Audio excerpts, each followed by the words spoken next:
जब राम जी ने अनेक बाण मारे और रावण नहीं मरा, तब विभीषण जी ने बताया, पहली बात तो ये बताई कि नाभि में मारो, दूसरी बात बताई, बोले प्रभु इन बाणों से नहीं मरेगा ये, क्योंकि इसके प्राण तो पहले ही एक बाण पर आपके पूर्वज रघु महाराज ने लिख दिए थे, और वो बाण इस वक्त ब्रह्मा जी के पास है। तुरंत राम जी ने ब्रह्मा जी का आह्वान किया तो ब्रह्मा जी ने तुरंत बता दिया, बोले महाराज मेरे पास नहीं है। बोले जब मैंने रघु महाराज से बाण ले लिया था तो रावण ने देख लिया था, रावण को पता था कि मेरे प्राण इन्हीं बाणों में हैं, तो रावण ने खूब घनघोर तपस्या करके मुझे प्रसन्न करके वरदान मांगा। तो मैंने कहा वरदान मांगो, तो इसने वरदान में वही मांगा कि वो बाण मुझे दे दो जिसमें मेरे प्राण हैं। राम जी बोले तुमने दे दिया होगा। बोले प्रभु मैं भूल गया था कि वो बाण मांग सकता है। बोले फिर क्या हुआ? बोले वो बाण ले जाकर के इसने लंका में कहीं छुपाया है, अब वो नहीं पता कहां है। राम जी चिंता में बैठे, बोले रावण मर नहीं रहा है, इसका तो एक बाण में प्राण है। हनुमान जी महाराज आए, बोले भगवान कितना भी बड़ा राक्षस हो, कितना भी बड़ा धनवान व्यक्ति हो, कितना भी बड़ा बुद्धिमान व्यक्ति हो, वो अपनी गोपनीय से गोपनीय चीज किसी को नहीं बताता सिवाय अपनी पत्नी के। अपनी पत्नी को जरूर बताता है, और विशेष रूप से तब जब पत्नी भोली हो, सीधी हो, पत्नी को जरूर बताया था, देखो इतना लाख रुपया यहां रखा है, इतना करोड़ उधर रखा है, कल को मुझे कुछ हो जाए तो तुम ले लेके बच्चों का पालन पोषण कर लेना। बोले महाराज ये बात किसने कही? हनुमान जी, इसीलिए तो वो बुद्धिमान हैं।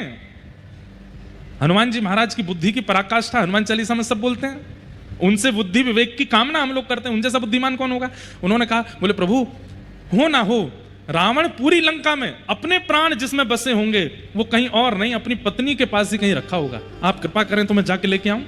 बोले जाओ।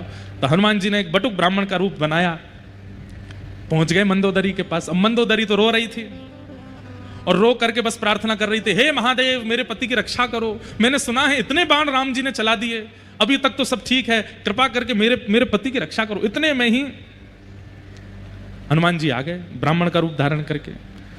तो मंदोदरी के पास जैसे पहुंचे तो ब्राह्मण देख करके और चरण पकड़े, हे विप्र देवता आप मेरे पतिदेव को आशीष दीजिए ना, उनका बाल बांका ना हो, ये राम जी तो भगवान है, ये उसको उनको मार ही देंगे, मेरा सुहाग चला जाएगा, कृपा कीजिए ना।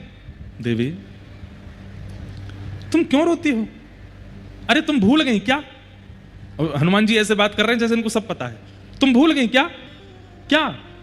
अरे एक बाण है जिसमें रावण के प्राण बसते हैं, और वो बाण यहीं लंका में ही उसने छुपा रखा, जब तक वो बाण नहीं मिलेगा तब तक राम जी उसको कैसे मार देंगे? अब ये तो हो गई थी हजारों साल पुरानी बात। मंदोदरी बोले अरे हाँ वो बाण तो मेरे ही भवन में रखा है। हनुमान जी बोले पता तो चल गया है, एग्जैक्ट हाउस नंबर और पता चल जाए वो कैसे पता चलेगा? तो हनुमान जी ने एक तकनीक बताई, बोले सुनो देवी, बाण तुम्हारे भवन में है, ये बात बस मैं और तुम जानते हैं, लेकिन देवी अगर तुम चाहती हो कि रावण की रक्षा हो, अपने उस भवन में जाओ, पुष्प अक्षत चंदन माला लेकर के जाओ, और जहां पर वो बाण रखा है वहां पर पुष्प चढ़ा देना, अक्षत चढ़ा देना, आरती कर देना, और जब तक ये युद्ध चल रहा है उस स्थान का पूजन करती ही रहना। एक भी क्षण के लिए वो पुष्प अक्षत चंदन से विहीन नहीं होना चाहिए स्थान, नहीं तो कोई भी उस बाण का वहां से हरण कर लेगा। और मंदोदरी बोली मैं अभी जाती हूँ।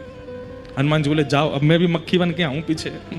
हनुमान जी लेक्से से बन गए, मंदोदरी गई थाली सजा करके अपने निज भवन में, खूब सारे खंबे लगे थे, उनमें पीछे एक खंबा था जिसमें वो बाण चिना हुआ था भीतर। मंदोदरी गई, वहीं जाकर के जैसे ही माला चढ़ाई, अक्षत आदि लगाए, हनुमान जी छोटे से बन के गए, इतने में विशाल रूप धारण किया और एक मुष्टिक प्रहार करके खंभ भेदन करके भीतर से बाण निकाला, लेकर के सीधे राम जी के पास गए और जाके चरणों में अर्पित कर दिया, लीजिए प्रभु मार दीजिए। और तब राम जी ने अंतिम बाण धारण करके जैसे ही रावण में मारा, वध हो गया।